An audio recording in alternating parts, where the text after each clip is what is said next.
Claims.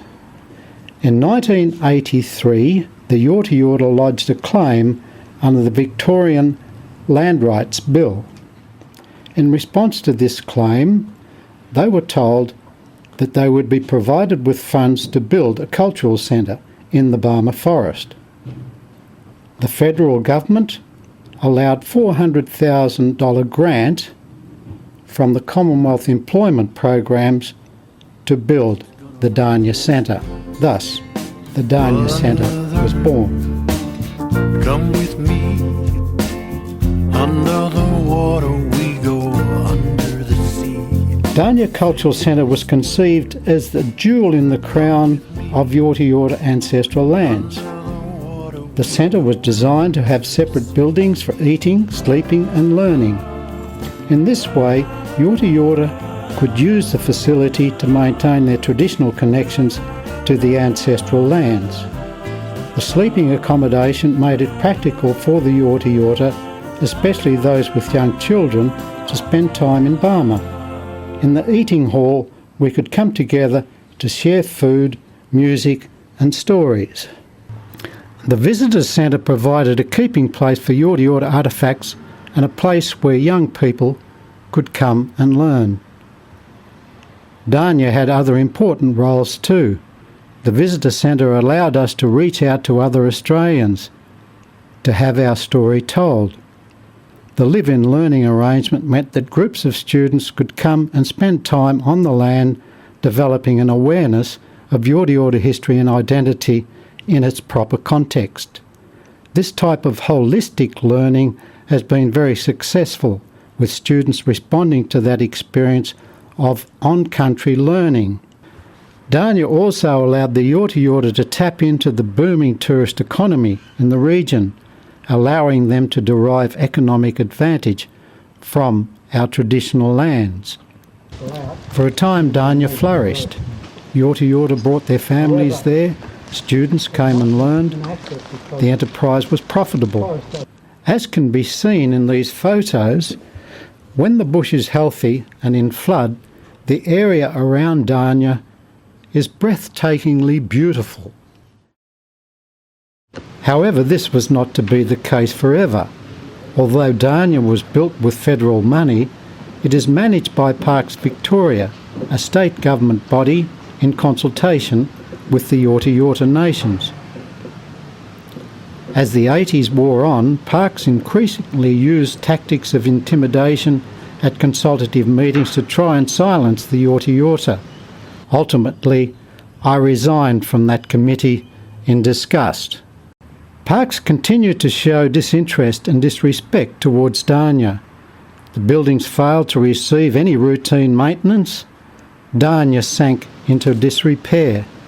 The local tourism industry failed to include Dharnya in any of its promotional material, isolating Dharnya and forcing it into obscurity. One by one, all of the buildings were closed until finally this year, in 2007, the Visitor Centre was closed. Parks cited structural problems for its current closure. The story of neglect is exposed as even more shameful when we examine the surrounding region. Echuca, the nearest town, is largely dependent on the colonial heritage for its tourist income. Tourism generates some $226 million annually in Echuca and surrounding areas. Regional tourism as a whole is a $3.4 billion industry, employing some 61,000 Victorians. In the case of maintaining tourism, the government clearly understands that their investment have a direct benefit on both the economy and the livelihood of regional Victoria. At a time when interest in Indigenous cultures has dramatically increased, particularly among international visitors, Indigenous tourism employs just 90 people across the state. In Victoria's Aboriginal Tourism Development Plan for 2006 to 2009, Dharnya is listed as one of only 11 key cultural products in the state. The government is perfectly willing to support tourism dependent on colonial heritage. It also provides much support for community building, sponsoring events with tens of thousands of dollars. Recently, nearby towns Nathalia and Marupna have received grants of hundreds of thousands of dollars to build community centres. It is perfectly clear that this is not the case for the Yorta Yorta, asking for an unfair handout.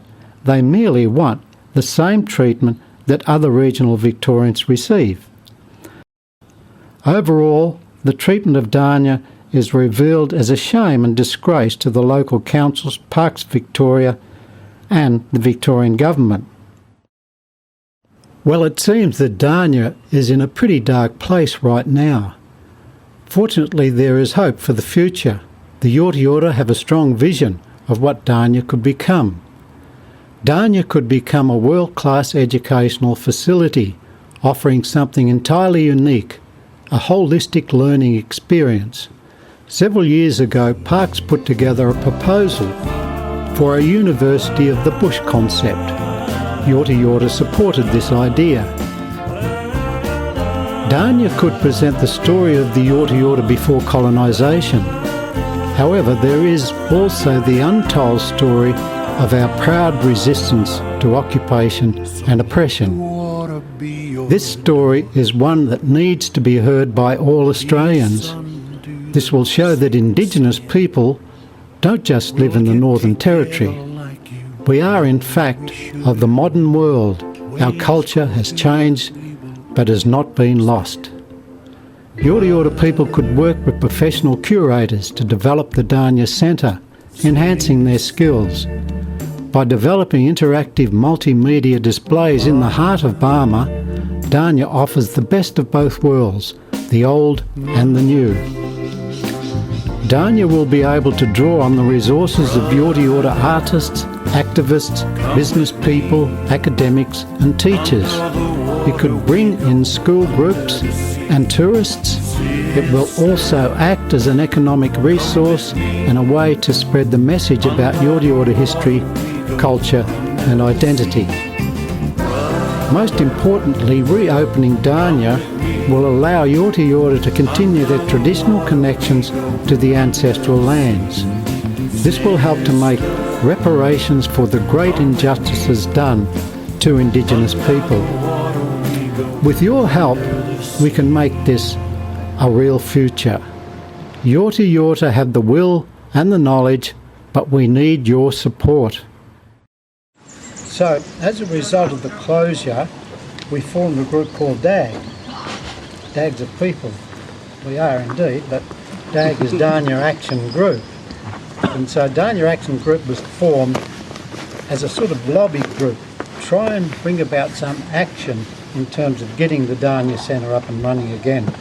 A lot of our students have written letters, and I would also like to call on yourselves, now being exposed to the current plight of Dharnya, just to put pen to paper and write a letter yourselves. The main thing is that we need to keep this support going.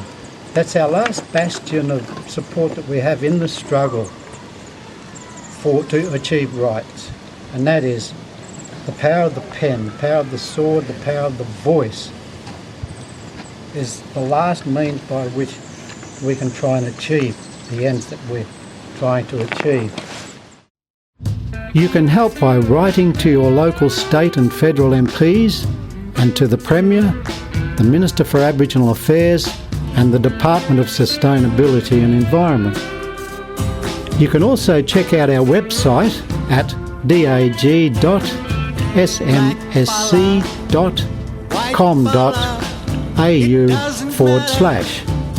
The Dharnya Action Group will be holding events and festivals in the future, so check out our website and please stay in touch.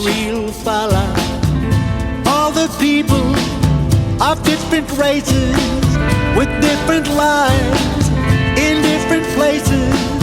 It doesn't matter what your name is, we got to have lots of changes. We need more brothers if we're to make